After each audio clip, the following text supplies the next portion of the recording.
I'd like to start this essay by giving a trigger warning for this subject. The following content is disturbing and troubling and discusses themes of sexual harassment and objectification of children. The sexualization of children and teens in Hollywood, within film and also behind the scenes, is an issue that has been ongoing for almost a century. Modern media has made an effort to move away from this ideology and perpetuate young people in a different, more respected light, but we as a society still have a long way to go. Throughout film history, we see many examples of inappropriate roles and treatment of children on the screen. Because of this, it is hard to know when it actually began.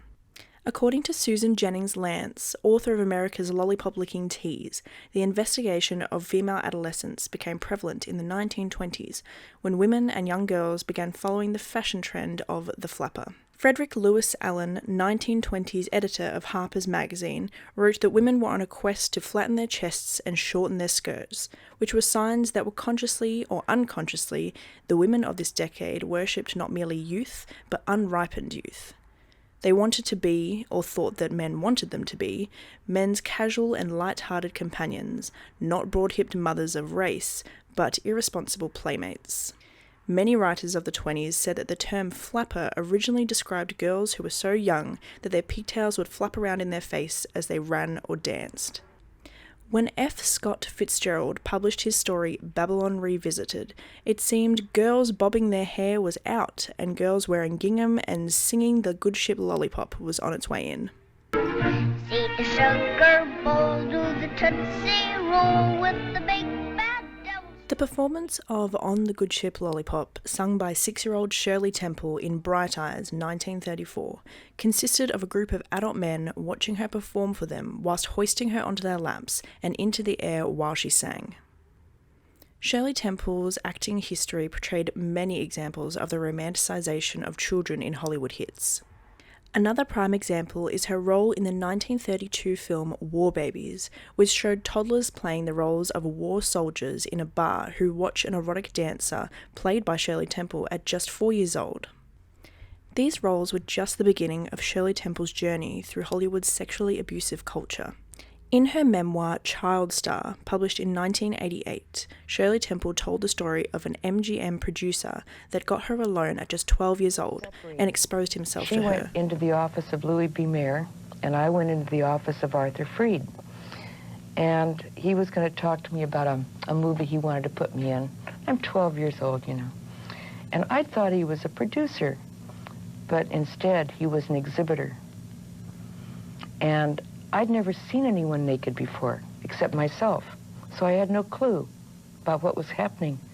And so it struck me so funny, I laughed at him, and I laughed uproariously. I had tears, you know, and he got infuriated, and he said, "Out, out, out, go." Shirley Temple is just one example of a child star in danger. In 1978, the film Pretty Baby was released, featuring child star Brooke Shields, who played 12-year-old Violet. Violet is raised in a brothel by her mother and then auctioned off to a middle-aged man for sex. This film shows Brooke Shields, who was just 11 years old at the time, naked on screen more than once. Her character is shown to participate in a romantic relationship with an adult man, whom she has to kiss and show affection towards to fulfill the role. This was not the only time an underage Brooke Shields was nude on screen. The 1980 film Blue Lagoon is the story of two children who become stranded on a tropical island. In the original novel, the two children are cousins, 9-year-old Richard and 7-year-old Emmeline. On screen, it was disguised as a romantic survival drama and featured 15-year-old Brooke Shields with a 19-year-old Christopher Atkins engaging in a sexual relationship.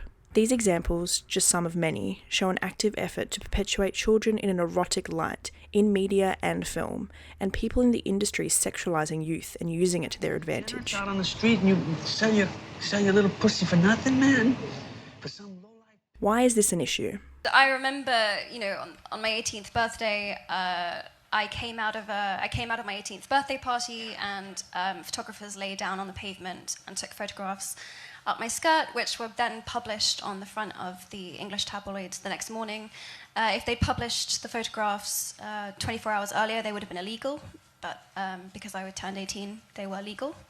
According to a THR story from Seth Abramovich, Lizette alleges that the show's star, Emmy Award-winning Jeffrey Tambor, who plays transgender matriarch Maura Pfefferman, sexually harassed her before filming of the scene began. One woman claimed that D'Elia solicited nudes from her when she was 17 and asked her to come backstage for his shows in Vancouver. Another woman claimed that Chris solicited nudes from minors in Vancouver and tried to have sex with her 16-year-old friend, then blackmailed her into deleting tweets talking about it. Natalie Portman shares that being sexualized as a child in her early films had a negative impact on her identity and her ability to feel safe.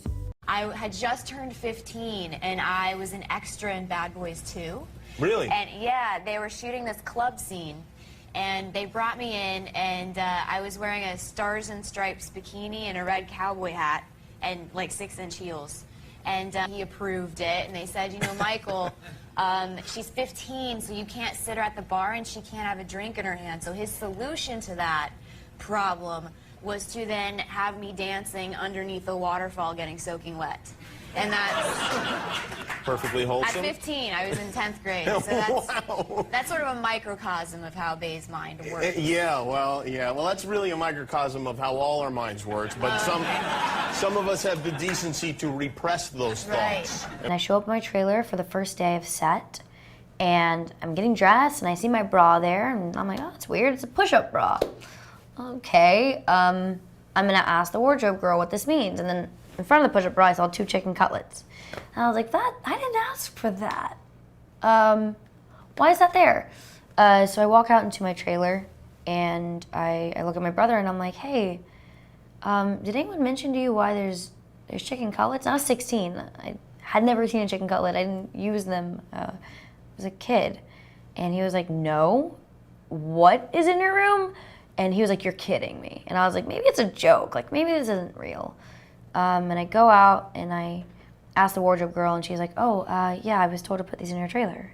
I was like, okay, I need a producer. According to a post by Access Hollywood, Millie revealed in a red carpet interview that Drake is the man behind the curtain when it comes to her dating life. Quote, hey, stranger things have happened. Cheeky. So this means that apparently Drake gives Millie boy advice, which I personally think is kind of cute. I'm just saying. You might call Brooke Shields a teen angel, or Venus in blue jeans, or just a beautiful baby. This ideology of youth and female fetishization has created a massive issue in the filmmaking industry. People in power are sexually assaulting young actresses and believing they will not suffer the consequences. Being a professional in the industry makes it seem like they have something to offer in return, the role. Young actors are being sexualized and taken advantage of by filmmaking professionals. The way children are represented on screen is also actively affecting the way society treats them outside of the professional setting.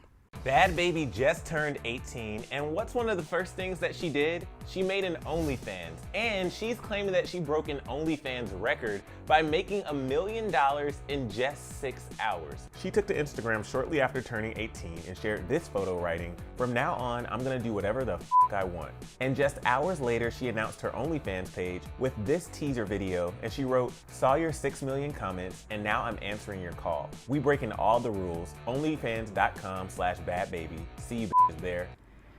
This historical and cultural phenomenon creates an unsafe environment for child actors. Since this history of child eroticization, there have been many accusations of child sexual assault and harassment against people in the entertainment industry. And no, it's not just actors, but instead children, teens, and young adults from many different social and economical sectors. It affects all children, teens, and young adults. Party at his apartment. He picked me up like a groom picks up the bride over the threshold, actor Anthony Rapp said, and then he lays down on top of me. Hollywood and the media have greatly enabled predators to harass and assault vulnerable and strong people in and out of the entertainment industry. With depictions of romantic stories between adult men and minors, sexualization of children and teens in big hit films, and the media encouraging audiences to fetishize these minors, Hollywood's culture and our society are putting young people in danger. With entertainment companies sweeping these issues under the rug, and the media consistently victim blaming and not believing these survivors, we are showing these predators in power that they are able to get away with this behaviour. By normalising these sexualised roles for children in Hollywood, we are normalising adults seeking sexual relationships with minors.